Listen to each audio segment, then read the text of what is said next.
എന്ത് ഷംസിയ സ്ലോവില് പറയുന്നതാ? Okay okay. Okay Sonia, thank you. എന്തായാലും ക്രിസ്മസിന് കുറച്ചും കൂടെ ദിവസങ്ങളുണ്ടല്ലോ, നമുക്ക് പറയാന്ന് വിചാരിച്ചിട്ട്. എന്തായാലും താങ്ക്സ് കേട്ടോ സോണിയ. ഷംസിയ, ഞാൻ സ്ലോവില് പറയാട്ടോ, ബുദ്ധിമുട്ടുണ്ടോ ഞാൻ പറയുന്ന കാര്യങ്ങള്? ഓക്കെ, നോട്ട് എഴുതാൻ പറ്റില്ല നിങ്ങൾക്ക്, ലെക്ചർ നോട്ട് പോലെ എഴുതിയെടുക്കുന്നുണ്ടോ അല്ലേ? ശരി.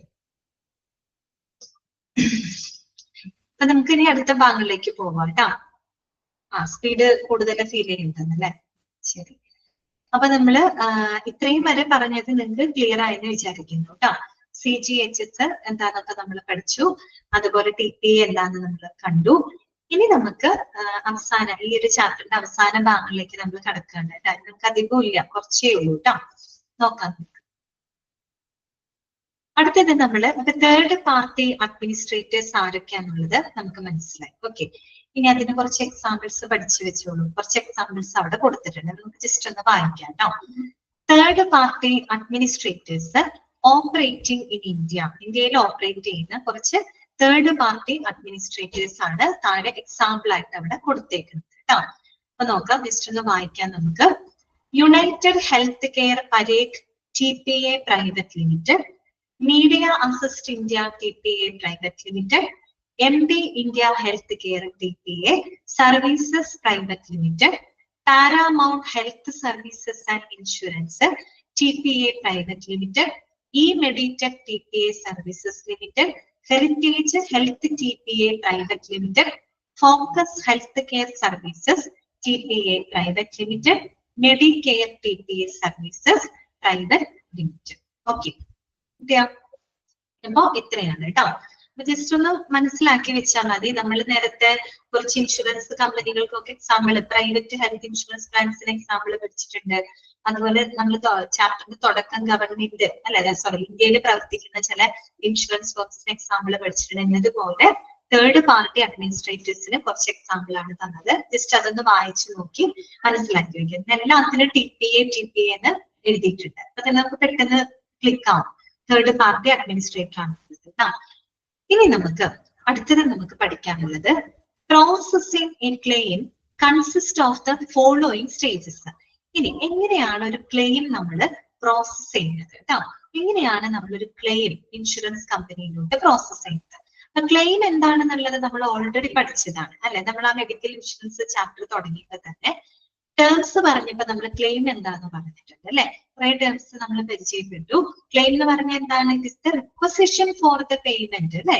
റിക്വസിഷൻ ഫോർ ദ പേയ്മെന്റ് കുറെ ലോൺസ് അല്ലെ? നമ്മളൊരു നഷ്ടപരിഹാരത്തിനായിട്ട് നമ്മൾ എന്ത് ചെയ്യാണ്? ഇൻഷുറൻസ് കമ്പനിയോട് റിക്വസ്റ്റ് ചെയ്യാണ് അല്ലെ? ആ ഒരു റിക്വസിഷനെയാണ് നമ്മൾ ക്ലെയിം എന്നതുകൊണ്ട് ഉദ്ദേശിക്കുന്നത്. അത് തന്നെ നമ്മൾ പഠിച്ചതാണ് അല്ലെ? ഫസ്റ്റ് പാർട്ടി ക്ലെയിമും തേർഡ് പാർട്ടി ക്ലെയിമും ഒക്കെ പഠിച്ചതാണ്. ഇനി അങ്ങനെ ഒരു ക്ലെയിം നമ്മൾ പ്രോസസ് ചെയ്യുമ്പോൾ ഏതെല്ലാം സ്റ്റെപ്പുകളിലൂടെയാണ് ഈ ക്ലെയിം നമ്മൾ ക്ലെയിം പ്രോസസ്സിംഗ് നടക്കുന്നത് കേട്ടോ? സിമ്പിൾ ആയിട്ടുള്ള കാര്യങ്ങളാണ്. നമുക്ക് ജസ്റ്റ് ഒന്ന് വായിച്ചു നോക്കാം കേട്ടോ. ഒന്നാമത്തെ പോയിന്റ് ഇതാണ്. On occurring an unfortunate event, the incident must be informed to your insurance provider. This process is known as raising a claim. ആണ് raising a claim. ക്ലെയിം അല്ല പറയുന്നത്, raising a claim. ഒരു ക്ലെയിം നമ്മൾ ഉന്നയിക്കുകയാണ് കേട്ടോ. എന്താണ് പറയുന്നത്? ഒരു അൺഫോർച്ചുനേറ്റ് ഇവന്റ് ഉണ്ടായിട്ട് നമ്മൾ പോളിസി എടുത്തിട്ടുള്ള ആൾക്കാരായിരിക്കണം കേട്ടോ. അപ്പൊ നമ്മൾ എന്താണ് ഒരു എന്തെങ്കിലും ഒരു അൺഫോർച്ചുനേറ്റ് ആയിട്ട് എന്തെങ്കിലും ഒരു സംഭവം നടന്നു, ഒരു ഇൻസിഡന്റ് ഉണ്ടായി കഴിഞ്ഞിട്ട് നമ്മൾ എന്ത് ചെയ്യണം? ആ ഇൻസിഡന്റ് നമ്മുടെ ആരോട് അറിയിക്കണം? നമ്മുടെ ഇൻഷുറൻസ് പ്രൊവൈഡർ എന്ന് വെച്ചാൽ ഇൻഷുറൻസ് കമ്പനിയെ നമ്മൾ അറിയിക്കണം അല്ലെ? ഫുൾ ഡീറ്റെയിൽസ് അനുസരിച്ച് നമ്മൾ ആ ഒരു ഇൻസിഡന്റ് അവരെ അറിയിക്കണം. ആ ഒരു പ്രോസസ്സിനെയാണ് നമ്മൾ എന്ത് പറയുന്നത്? റേസിംഗ് എ ക്ലെയിം എന്ന് പറയുന്നത്. ഒരു ക്ലെയിം നമ്മൾ ഉന്നയിക്കണം. എനിക്ക് ഇങ്ങനെ ഒരു അപകടം പറ്റി, ഇന്ന നഷ്ടങ്ങൾ എനിക്ക് സംഭവിച്ചു എന്ന് അറിയിച്ചുകൊണ്ട് നമ്മൾ ആരെ അറിയിക്കാണ്? നമ്മുടെ ഇൻഷുറൻസ് കമ്പനിയോട് അറിയിക്കാണ്. ആ ഒരു പ്രോസസ്സിനെയാണ് നമ്മൾ റേസിംഗ് എ ക്ലെയിം എന്നതുകൊണ്ട് ഉദ്ദേശിക്കുന്നത്. ഓക്കെ, ഇപ്പൊ ഫസ്റ്റ് സ്റ്റെപ്പ് എന്താണ്? Raising a claim. ഓക്കെ, രണ്ടാമത്തത് എന്താണ്? Filing a claim involves filling up claim forms on the insurance website or branch office. അടുത്തത് എന്താണ്? Filing a claim. നമ്മളൊരു ക്ലെയിം എന്ത് ചെയ്യാണ്? ഫയൽ ചെയ്യണം. അപ്പൊ നമ്മൾ ക്ലെയിം ഉന്നയിച്ചു, എന്നിട്ട് ഇൻഷുറൻസ് കമ്പനി എന്ത് ചെയ്യും?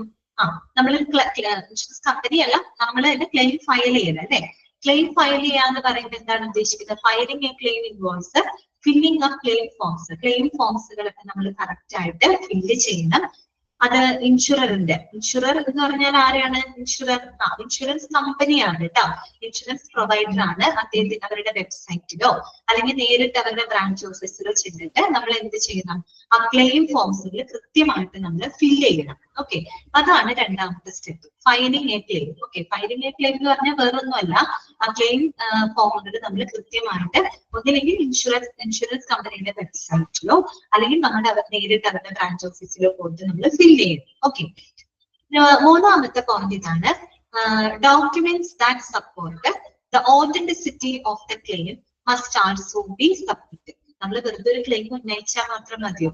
പോരാ, ആ ഒരു ക്ലെയിമിന് അല്ലെങ്കിൽ ആ ക്ലെയിമിന് നമ്മൾ എന്താ പറയാ സപ്പോർട്ട് ചെയ്യുന്ന അല്ലെങ്കിൽ എന്താണ് documents that support the authenticity of the claim. Authenticity എന്ന് പറഞ്ഞാൽ എന്താണ്? ആധികാരികത എന്നുള്ള അർത്ഥമാണ് കേട്ടോ.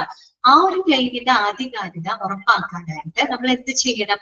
അതിന് സപ്പോർട്ടിങ് ഡോക്യുമെന്റ്സുകൾ നമ്മൾ മസ്റ്റ് ആയിട്ട് നമ്മൾ എന്ത് ചെയ്തിരിക്കണം? സബ്മിറ്റ് ചെയ്തിരിക്കണം. നമുക്കൊരു അപകടം പറ്റിയെന്ന് വെറുതെ നമ്മൾ ഉന്നയിച്ചാൽ പോരല്ലോ. അങ്ങനെ പറ്റി, നമ്മൾ നിലവിൽ ഹോസ്പിറ്റലൈസ്ഡ് ആണ്, ഇന്ന അവസ്ഥയിലാണ് ഉള്ളത് എന്നുള്ളത് കൃത്യമായിട്ട് എവിഡൻസ് വേണം അല്ലെ, പ്രൂഫും കാര്യങ്ങളൊക്കെ വേണം അല്ലെ. ഡോക്ടർമാരുടെ അല്ലെങ്കിൽ ഹോസ്പിറ്റലിന്റെ ഒക്കെ കൃത്യമായിട്ടുള്ള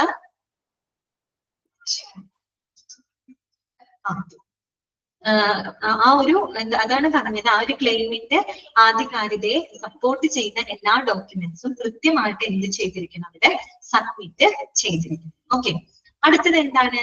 Then the insurance provider reviews the claim, evaluating its validity. അപ്പൊ അത്രയും സ്റ്റെപ്പുകൾ നിങ്ങൾക്ക് മനസ്സിലായല്ലോ. ആദ്യത്തെ സ്റ്റെപ്പ് എന്താണ്? റേസിംഗ് എ ക്ലെയിം അല്ലെ. നമുക്കൊരു ഇൻസിഡന്റ് ഉണ്ടായി, എന്തെങ്കിലും അസ്വാഭാവികമായിട്ട് എന്തെങ്കിലും സംഭവിക്കുമ്പോൾ നമ്മൾ ആ കാര്യം കൃത്യമായിട്ട് നമ്മുടെ ഇൻഷുറൻസ് പ്രൊവൈഡറിനെ അറിയിക്കുകയാണ്. അതിനെ നമ്മൾ റേസിംഗ് എ ക്ലെയിം എന്നാണ് പറയുന്നത്. രണ്ടാമത്തേത് ഫയലിംഗ് എ ക്ലെയിം. ക്ലെയിം നമ്മൾ ഫയൽ ചെയ്യാണ്. അവിടെ എന്താ നമ്മൾ ചെയ്യുന്നത്? ക്ലെയിമുമായിട്ട് ബന്ധപ്പെട്ട ഫോമുകൾ നമ്മൾ ഫില്ല് ചെയ്യുന്നു. ഇൻഷുറൻസ് പ്രൊവൈഡറിന്റെ വെബ്സൈറ്റിലോ അല്ലെങ്കിൽ നേരിട്ട് അവരുടെ ബ്രാഞ്ച് ഓഫീസിലോ പോയിട്ട് നമ്മൾ ക്ലെയിം ഫോമുകളൊക്കെ കൃത്യമായിട്ട് ഫില്ല് ചെയ്ത് കൊടുക്കുകയാണ്. ഓക്കെ, രണ്ടാമത്തെ സ്റ്റെപ്പ് ആണ്. മൂന്നാമത്തേത് നമ്മൾ എന്ത് ചെയ്യും?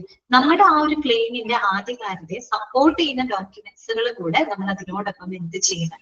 സബ്മിറ്റ് ചെയ്യണം. ഓക്കെ, നാലാമത്തേതാണ് then the insurance provider reviews the claim, evaluating its validity. അപ്പൊ എന്ത് ചെയ്യും? നമ്മുടെ ഇൻഷുറൻസ് പ്രൊവൈഡർ അതായത് ഇൻഷുറൻസ് കമ്പനി ആ ക്ലെയിം കറക്റ്റ് ആയിട്ട് എന്ത് ചെയ്യും? അവലോകനം ചെയ്ത് അതിന്റെ ആ ഒരു വാലിഡിറ്റി അവർ വിലയിരുത്തും അല്ലെ. ആ വന്നിരിക്കുന്ന ക്ലെയിം എന്താണോ നോക്കണം, ജെനുവിൻ ആണോ അല്ലയോ, കൃത്യമാണോ എന്നൊക്കെയുള്ള ഡോക്യുമെന്റ് സപ്പോർട്ടിംഗ് ഡോക്യുമെന്റ്സ് ഒക്കെ ഓക്കെ ആണോ എന്നുള്ള ആ ഒരു കാര്യങ്ങൾ, അതിന്റെ ഒരു വാലിഡിറ്റി അവര് ഇവാലുവേറ്റ് ചെയ്യും. ഓക്കെ, അടുത്തത് എന്താണ്? If it fulfills the terms and conditions stated in your policy, the insurer approves the claim. അപ്പോ ഈ പറയുന്ന നിങ്ങളുടെ പോളിസി പ്രകാരം പോളിസിയിലുള്ള ടേംസ് ആൻഡ് കണ്ടീഷൻസ് എല്ലാം തന്നെ ഫുൾഫിൽ ചെയ്യുന്നുണ്ടെങ്കിൽ അവരെന്ത് ചെയ്യും? ആ ഇൻഷുറർ അതായത് ഇൻഷുറൻസ് കമ്പനി എന്ത് ചെയ്യും? ആ ക്ലെയിം അവര് അപ്രൂവ് ചെയ്യും. ഓക്കെ, അത് അനുവദിച്ചു കൊടുക്കും. അവർ പറഞ്ഞ കാര്യങ്ങളൊക്കെ അത് വാലിഡിറ്റി പരിശോധിക്കും. അവരെടുത്ത പോളിസി പ്രകാരമുള്ള ടേംസ് ആൻഡ് കണ്ടീഷൻസ് ഒക്കെ ഫുൾഫിൽ ആണെന്നുണ്ടെങ്കിൽ ആ ഇൻഷുറൻസ് കമ്പനി എന്ത് ചെയ്യും? ആ ഒരു ക്ലെയിമിനെ അപ്രൂവ് ചെയ്യാണ്, അനുവദിക്കാൻ. ഓക്കെ, അടുത്തത് നോക്കൂ. Once approved the insurance company will pay the benefits stated in your policy document. For life insurance claims, your beneficiary receives the payout. എന്താണ് payout എന്ന് പറഞ്ഞാല്?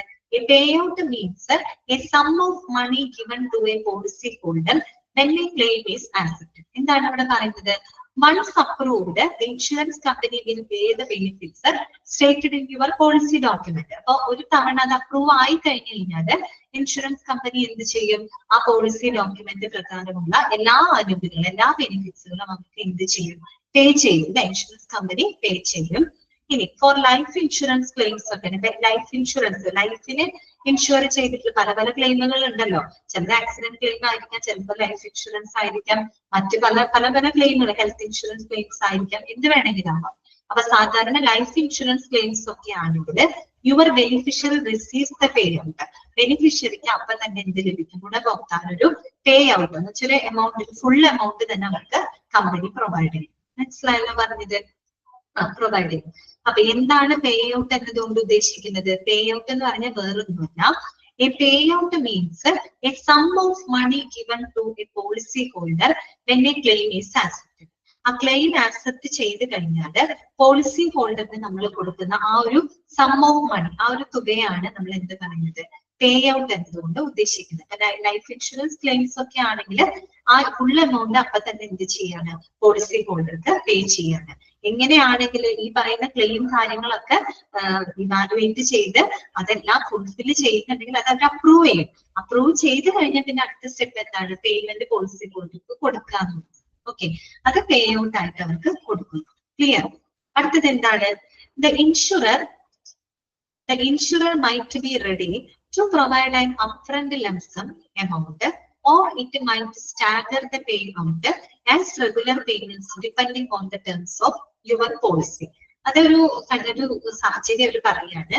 ഈ ഇൻഷുറർ ഉണ്ടല്ലോ, അതായത് ഇൻഷുറൻസ് കമ്പനി എന്ന് പറയുന്നത് ഒരു ലംസം എമൗണ്ട്, ലംസം എന്ന് പറഞ്ഞ പേ ഔട്ട് പോലെ തന്നെ ഒരു ഒറ്റ തവണയായിട്ട് നമ്മൾ കൊടുക്കുന്നുണ്ട്. അതാണ് ലംസം എന്നതുകൊണ്ട് ഉദ്ദേശിക്കുന്നത്. ഒറ്റ തവണയായിട്ട് നമ്മൾ കൊടുക്കൂലേ, ഫുൾ എമൗണ്ട് പല പ്രാവശ്യമായിട്ടല്ല, ഒറ്റ തവണയായിട്ട് നമ്മൾ കൊടുക്കുന്നതിനെയാണ് ലംസം എന്നതുകൊണ്ട് ഉദ്ദേശിക്കുന്നത്. അപ്പൊ ഇൻഷുറർ ഒരു പക്ഷേ ലംസം എമൗണ്ട് ആയിട്ട് ആർക്ക് കൊടുക്കാം, നമ്മുടെ പോളിസി ഹോൾഡർക്ക് ഒറ്റ തവണയായിട്ട് ആ ഫുൾ എമൗണ്ട് അവര് പേ ചെയ്യാം. ഓക്കെ, പേ ചെയ്യാൻ അവര് റെഡി ആവാം. ഓക്കെ, അല്ലെന്നുണ്ടെങ്കിൽ എന്ത് സംഭവിക്കും, it might stagger the pay out as regular payments depending on the terms of your policy.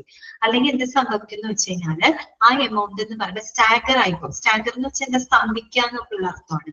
നമ്മളിങ്ങനെ ഒരു ഇൻസ്റ്റാൾമെന്റ് ആയിട്ട് റെഗുലർ പേയ്മെന്റ്സ് ആയിട്ട് കൊടുക്കുമ്പോൾ ചിലപ്പോൾ എന്ത് കിട്ടില്ല, ഫുൾ എമൗണ്ട് ചിലപ്പോൾ അവർക്ക് കിട്ടിയെന്ന് വരില്ല.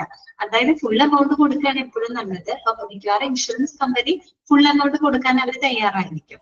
അതല്ലാത്ത സമയത്ത് നമ്മൾ റെഗുലർ പേയ്മെന്റ്സ് എന്നുള്ള രീതിയിൽ കൊടുക്കുകയാണെങ്കിൽ ഒരു പക്ഷെ ആ എമൗണ്ടിന് ഫ്ലോയിൽ ചിലപ്പോൾ കിട്ടിയെന്ന് വരില്ല. പല തവണകളിലൊക്കെ ആയിട്ട് കൊടുക്കുമ്പോൾ ചിലപ്പോൾ അവർക്ക് അർഹിച്ച പേയ്മെന്റ് ഒരു പക്ഷെ കിട്ടിയെന്ന് വരില്ല. അതിനെന്തെങ്കിലും സംഭവിച്ചേക്കാം എന്നാണ് അവർ പറയുന്നത് കേട്ടോ. Okay, the insurer might be ready to provide an upfront lump sum amount, or it might stagger the payout as regular payments depending on the terms of your policy. Okay. അടുത്തത് എന്താണ്? Okay, the time insurers take to confirm and pay the insured sum differ on a case-to-case basis. എന്താണ് അവിടെ പറയുന്നത്? ഒരു insurance company ആ ഒരു പേ confirm ചെയ്യാൻ, amount confirm ചെയ്യാനും പേ ചെയ്യാനുമായിട്ട് എടുക്കുന്ന സമയം ഉണ്ടല്ലോ, ടൈം ടേക്കൺ. ആ സമയത്ത് പറഞ്ഞാല് ഓരോ ക്ലെയിമിനും ഓരോ കേസിനനുസരിച്ച് ഒരു കേസിന്റെ അടിസ്ഥാനത്തിൽ വ്യത്യാസമുണ്ട്. മനസ്സിലായോ പറഞ്ഞത്? അതായത് നമ്മൾ ഒരു ഇൻഷുറൻസ് പോളിസി എടുത്ത് അവർക്ക് എമൗണ്ട് കൊടുക്കുമ്പോൾ, ഇൻഷുറൻസ് കമ്പനി എമൗണ്ട് കൊടുക്കുന്ന സമയത്ത് ആ എമൗണ്ട് വെരിഫൈ ചെയ്യാനും എത്ര എമൗണ്ട് ആണെന്നുള്ളത് കൺഫേം ചെയ്യാനും അതുപോലെ പേ ചെയ്യാനും ഒരു ടൈം എടുക്കും അല്ലെ. പെട്ടെന്ന് തന്നെ പിന്നെ നമ്മൾ ക്ലെയിം ചെയ്ത് നാളെ തന്നെ നമുക്ക് അത് എമൗണ്ട് കിട്ടില്ല. അതിന് കുറച്ച് കാര്യങ്ങളൊക്കെ നോക്കിയിട്ടേ നമുക്ക് ഈ എമൗണ്ട് അവർ നമുക്ക് തരുള്ളൂ. അപ്പൊ അങ്ങനെ ആ എമൗണ്ട് കിട്ടുന്ന ആ എമൗണ്ട് കൺഫേം ചെയ്യാനും പേ ചെയ്യാനും എടുക്കുന്ന സമയം എന്ന് പറയുന്നത് ഓരോ കേസിന്റെ അടിസ്ഥാനത്തിൽ വ്യത്യാസം ഉണ്ടായിരിക്കും എന്നാണ് ഇവർ പറയുന്നത്. എന്താണെന്ന് നോക്കാം. Claim settlement takes only A few days if documents are in order. ഇവര് സബ്മിറ്റ് ചെയ്തിട്ടുള്ള ഡോക്യുമെന്റ്സ് എല്ലാം ഓർഡറിലാണ്, ഓക്കെയാണ്, വേറെ പ്രശ്നങ്ങളൊന്നുമില്ല, കറക്റ്റ് ആണെന്ന് വെച്ച് കഴിഞ്ഞാൽ വളരെ കുറഞ്ഞ ദിവസങ്ങൾ കൊണ്ട് തന്നെ നമുക്ക് ആ ക്ലെയിം സെറ്റിൽ ചെയ്യാനായിട്ട് സാധിക്കും. ആ എമൗണ്ട് അവർക്ക് കിട്ടുകയും ചെയ്യും. അതേസമയം നോക്കാം, to make sure that the claims are dispersed without delay in case of necessity, you must look into the insurer's trustworthiness and customer service record before buying the insurance. എന്താണ് പറയുന്നത്? നമുക്ക് ആവശ്യമുണ്ടെങ്കിൽ നമുക്കൊരു കാലതാമസം വരാതെ ആ ക്ലെയിം നമുക്ക് എളുപ്പം ലഭിക്കണമെങ്കിൽ ഒരു പോളിസി ഹോൾഡർ എന്ത് ചെയ്തിരിക്കുന്നു പറയുന്നത്, you must look in to the insurance trustworthiness and customer service record. നമ്മൾ ആ ഇൻഷുറൻസ് കമ്പനിയുടെ ട്രസ്റ്റ് വർത്തിനെസ്, അവരുടെ വിശ്വാസ്യതയും അതുപോലെ അവരുടെ കസ്റ്റമർ സർവീസ് റെക്കോർഡുകളും നമ്മൾ ഇൻഷുറൻസ് വാങ്ങുന്നതിന് മുമ്പായിട്ട് പരിശോധിച്ചിരിക്കണം. പറഞ്ഞു മനസ്സിലായോ? അതായത് നമ്മൾ കൊടുത്ത ഡോക്യുമെന്റ്സ് എല്ലാം ക്ലിയർ ആണ്, പക്കയാണെങ്കിൽ ഒരു കുഴപ്പമില്ല എന്നുണ്ടെങ്കിൽ പെട്ടെന്ന് തന്നെ നമുക്ക് ആ ക്ലെയിം സെറ്റിൽ ചെയ്ത് കിട്ടും. മനസ്സിലായോ? അഥവാ ഇനിയിപ്പോ നമ്മൾ കൊടുത്ത സപ്പോർട്ടിങ് ഡോക്യുമെന്റ്സ് ഒന്നും അത്ര ഓർഡറിൽ അല്ല എന്നുണ്ടെങ്കിൽ ചിലപ്പോ നമുക്ക് ആ ക്ലെയിം സെറ്റിൽ ആവാനായിട്ട് കൂടുതൽ ടൈം എടുക്കും. മനസ്സിലായോ? അതുകൊണ്ടാണ് അവർ പറഞ്ഞത് ടൈം എന്ന് പറയുന്നത് അത് ഓരോ കേസിന്റെ അടിസ്ഥാനത്തിൽ വ്യത്യാസം ഉണ്ടായിരിക്കും. ക്ലിയർ.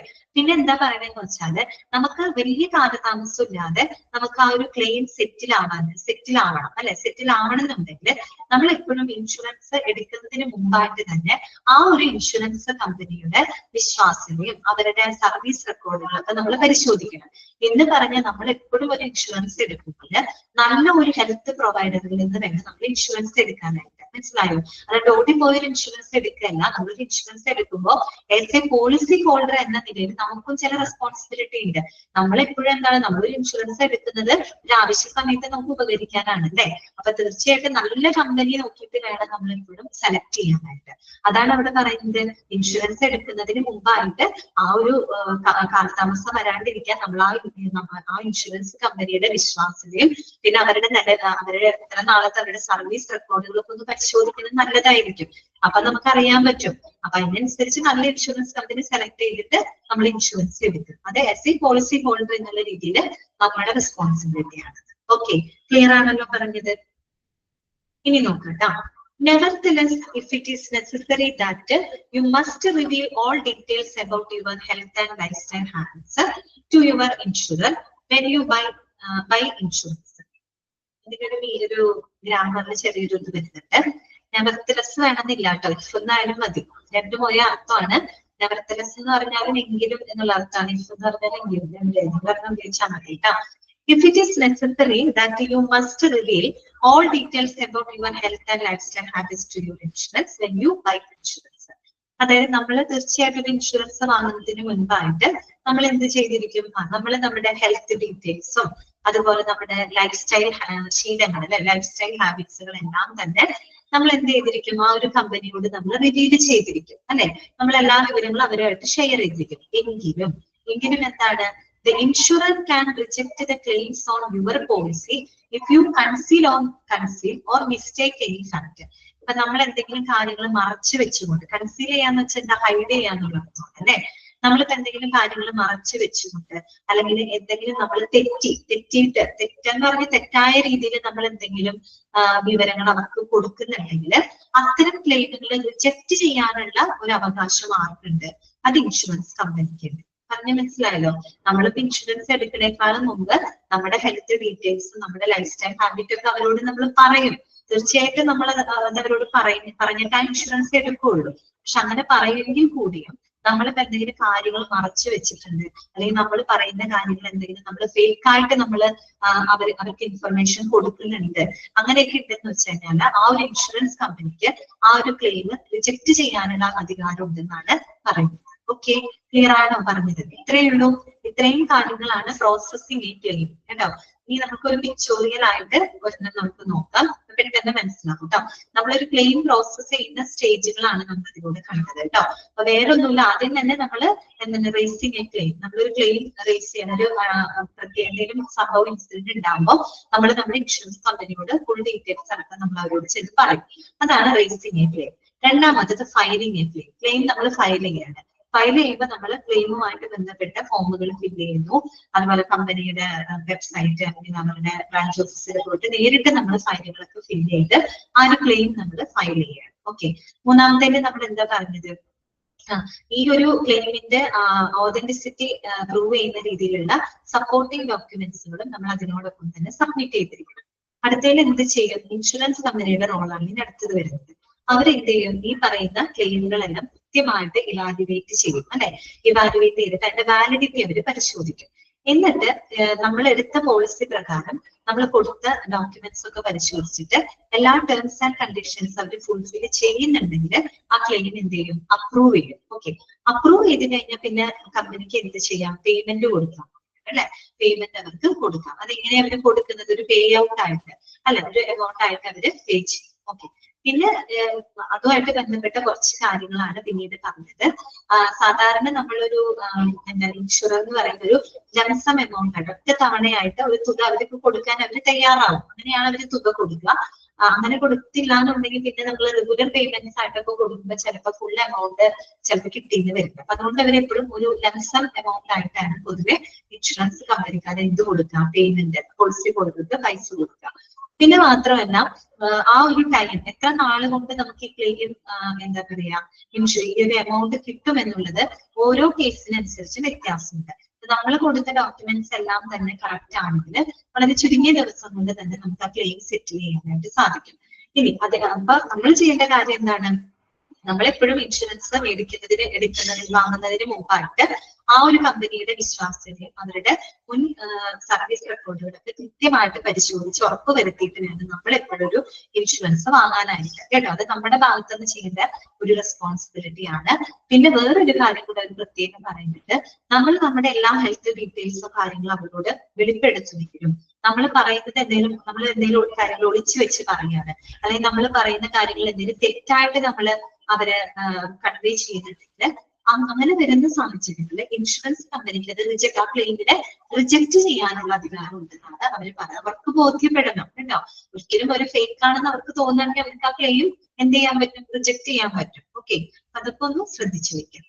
ഇനി നോക്കൂട്ടാ, ഒരു പിക്ചർ ജസ്റ്റ് നമുക്കൊന്ന് പറയാം. Bajaj Allianz health insurance claims process. Bajaj Allianz നമ്മൾ പറഞ്ഞതാണ് കേട്ടോ. ഓക്കെ, ബജാജ് അലയൻസ് ഒരു എക്സാമ്പിൾ നമ്മൾ കണ്ടിരുന്നു. അതായത് നമ്മുടെ health insurance firms in India അല്ലെ, അതിനകത്ത് നമ്മൾ ബജാജ് അലയൻസ് പറഞ്ഞിരുന്നു.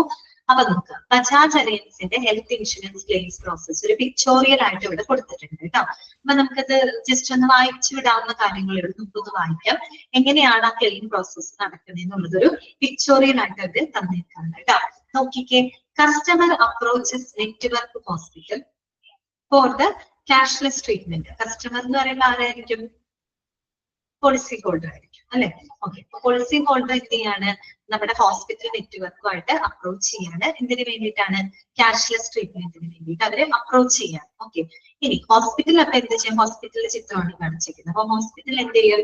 Hospital verifies customer details and send pre auth by fax.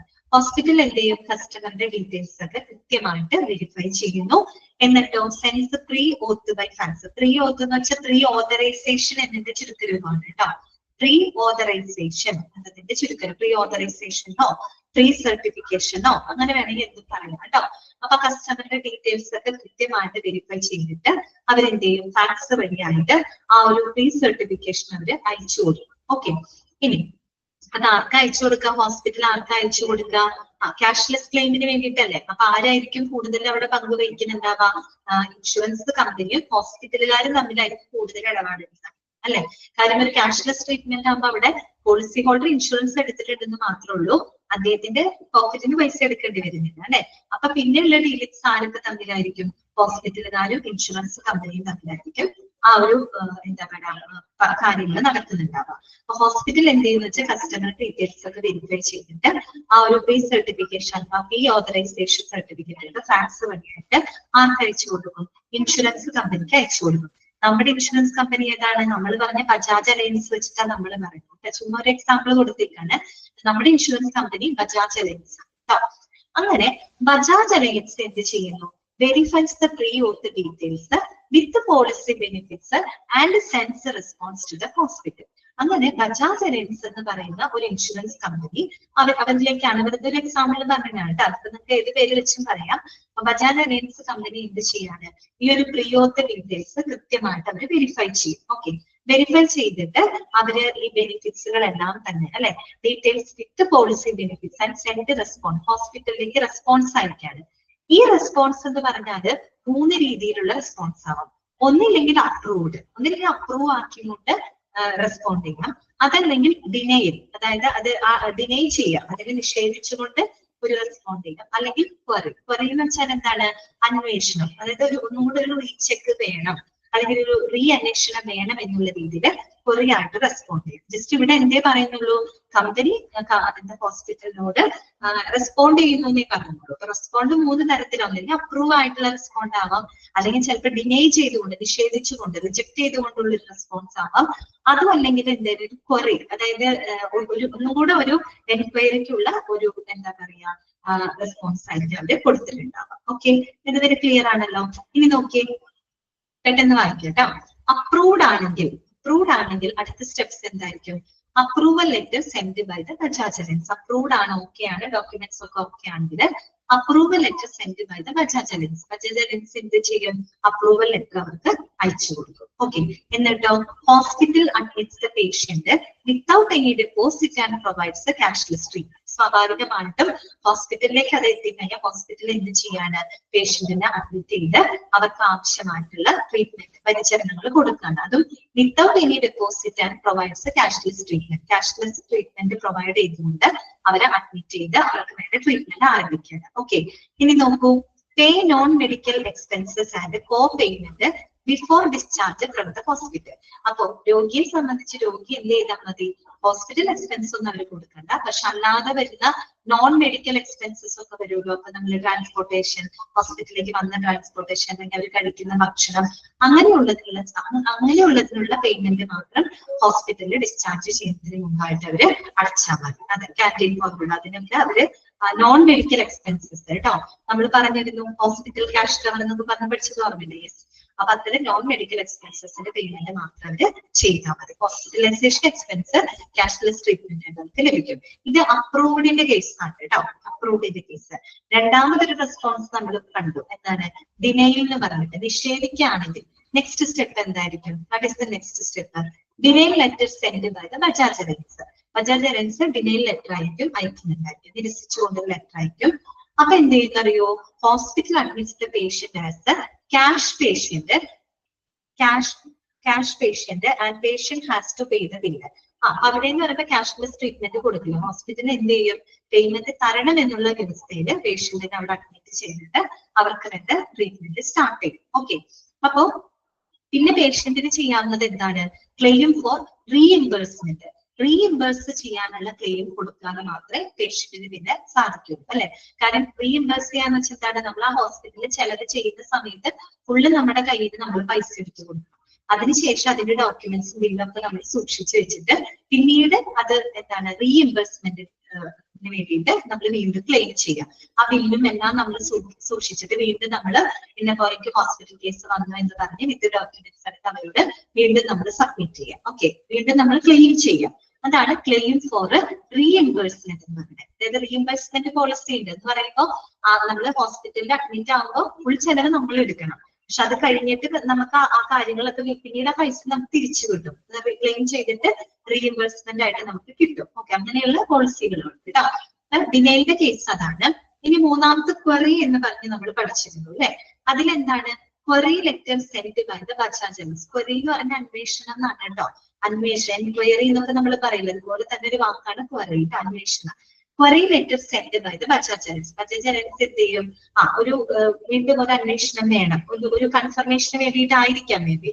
അപ്പൊ ഒരു ക്വറി ലെറ്റർ അയക്കും. ഹോസ്പിറ്റൽ എന്ത് ചെയ്യും? Hospital faxes the reply for the queries asked by the doctors. Okay, hospital faxes the reply for queries asked by the doctors. Okay, ഇപ്പൊ doctors എന്ത് ചെയ്യുന്ന വെച്ച് കഴിഞ്ഞാല് അവര് ഈ പറയുന്ന അന്വേഷണങ്ങൾക്ക് കൃത്യമായിട്ട് റെസ്പോണ്ട് ആർക്ക് കൊടുക്കും? ആർക്കാ കൊടുക്കുന്ന? നേരെ പോകുന്ന എവിടേക്കാ? ബജാജ് അലയൻസിലോട്ട് കൊടുക്കും കേട്ടോ. ഈ സ്റ്റെപ്പ് നേരെ പോകുന്നത് തിരിച്ചെന്താണ്? ബജാജ് അലയൻസിലോട്ടാണ്.